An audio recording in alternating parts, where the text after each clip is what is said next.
DreamHack Open is brought to you by Intel, Corsair, MSI, and Monster Energy.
Day 7 took flight with a fight for a coveted spot in the upper bracket final, with Big unable to contend with the resistance of Vitality, who, after a back and forth start on Dust 2, wrapped things up with a fantastic T-side, continuing the theme on Inferno to send Big into the lower bracket. It's around the corner, he makes noise, shoots Apex in the spine.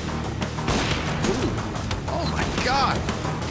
Oh, he just... Keto down to the base of Banana. Oh, now he's stuck. He is stuck into it. Finish off this kill, but Flash goes high, peeks wide, dies.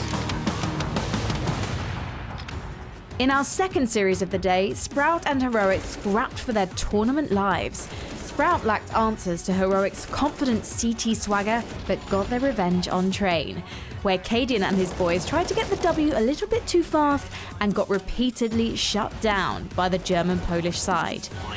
And the peak from Dennis now just down in a 1 versus 3. He's trying to win the round, but Dennis over the top. Things continued to look hairy on Nuke, but a superstar performance from Stavn and fantastic multi-kills from Cadian's AWP closed the series in Heroic's favor. The 3K, but that's the 4th kill for Stavn. Past the Vine course, snaps to walk into the crosshair. The Sprout can move into this B side. Yeah, Cadian with the ball has got another one. A second kill from Cadian. That's 3 into the round from him. OG and NIP wrapped up the day's action with the Ninjas pulling off one of the surprise performances of the tournament, making OG look like a shadow of their former selves on their own map pick of Nuke. A usually consistent Alexi B struggled to make an impact on the first map, while Rez had one of the best performances of his career. 3 kills, and now it's just Valde left alone. Caught in the open, Rez swings on by. The momentum carried over to Train, where Plopsky and Nork became the dynamic duo that nailed the final blows to OG's DreamHack Open full campaign. What a kill from him, that's a 3rd. Down in from Valde, making a score by Hampton. Point down again. Let's get caught looking the wrong way. Now the point from Nork. This could be everything. The first kill on the NDK, nearly the second. Nork still alive. Let's see the kill as well. It's all on his shot, and he will fall.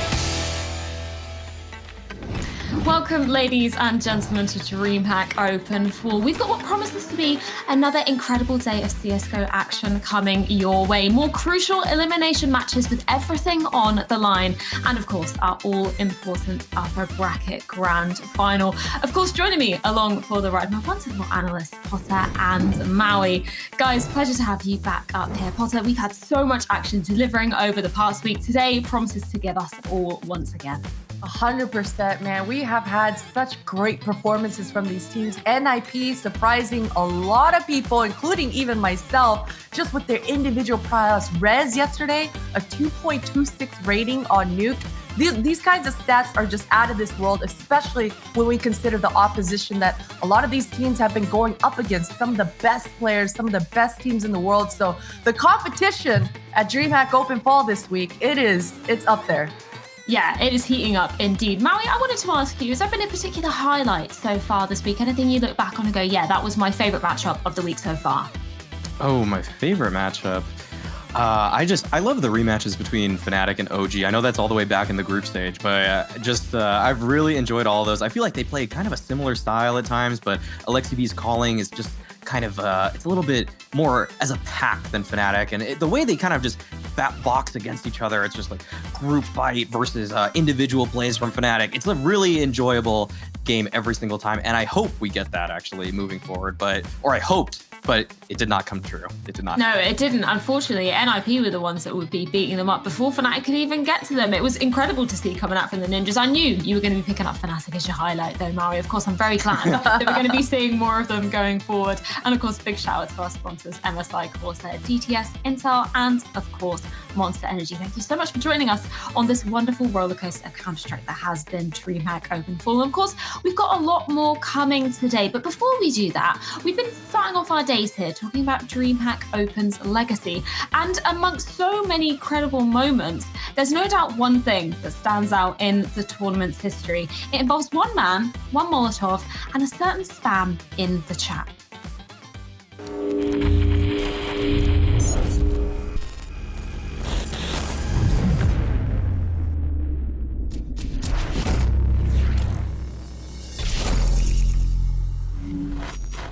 I think you know about this story. I remember it was my first convention hall DreamHack. It's not every day that a meme is born, but the second day of DreamHack Open Austin 2016 was such a day. The famous streamer Gerard Lazar, better known as Summit1G, played as a stand-in for Professor Chaos on the team Splice. For Splice, the tournament weekend started on a downwards note, with a loss on the first day 16-5 against Luminosity on Train. On the second day, they went up against CLG in the group elimination game. Everything was looking good. Splice had not only reached match point on Train, but Summit1G had pulled off a clutch, leaving him clear to defuse the bomb to take the map. But then, this happened. And now it's Summit in the 1v1 to try and close this out against Fugly. Fugly playing it aggressively, no, but Summit's gonna clutch it! And Splice will close out map number 1, 16-11. Oh, wait. What happened? Oh, no! Summit! No! It was crazy because I looked up at the stage and he was celebrating, and then all of a sudden, like, the dread just came in right away, and like all the crowd was like, oh! For that moment, realized we actually lost that round, and then they could lose the match. It was nuts. In this instance, you could say, okay, everybody, we still have map points, so shake it off and win this. But that didn't happen. Splice lost Train on overtime 19-16 and then Dust 2 16-10, meaning they were out of the tournament after 2 straight losses. Summit's unfavourable walk down the B-bomb site was, of course, just one of many lost rounds that led to a quick exit. But the one round people remember the most. In a spooky coincidence, just 4 days prior to the event, Summit1G had posted on Twitter about his tournament nerves, and legendary Na'Vi IGL Zeus was there with some wise words to comfort and encourage. After the first map loss, Summit1G tweeted once again. True to his word, we haven't seen Summit1G in this kind of competition since that fateful day. On the plus side, he leaves behind a fiery reputation in the scene and a fun meme for us all to remember him by. DreamHack Open gave us one more legacy. A pretty fun one, and an important lesson. When you practice your callouts for Train, that's the Summit hotspot. I think there is a lesson to be learned there. Maybe following advice from Zeus is the way to go. But as you were saying during that, Potter, of course, he's left a legacy not only on DreamHack Open, but actually universally in Counter-Strike, right? Yeah, it's the global spot right there in between the yellow and bomb train and inner on Train. It's called Summit. It's called Summit here in the US. It's called Summit over in Europe. It's one of the things that Summit left behind with him in the competitive Counter-Strike community. Everyone knows to call that spot Summit. It's just such a feels bad, man. When you look at that, you reminisce about it and realize they ended up losing the match after that, Maui. Like, man, it literally couldn't have gone any worse for him. Yeah, I could have. A couple things came from that. One, Tarek will never actually be the true content king because that's just always going to be Summit. He's always going to hold that title because of that clip. But RIP to Davies' career after that one. It's a shame. Well, of course, we move on to somebody else with a huge legacy, perhaps not for quite the same reasons. It's coldzera, and he's here to tell us exactly how he did that.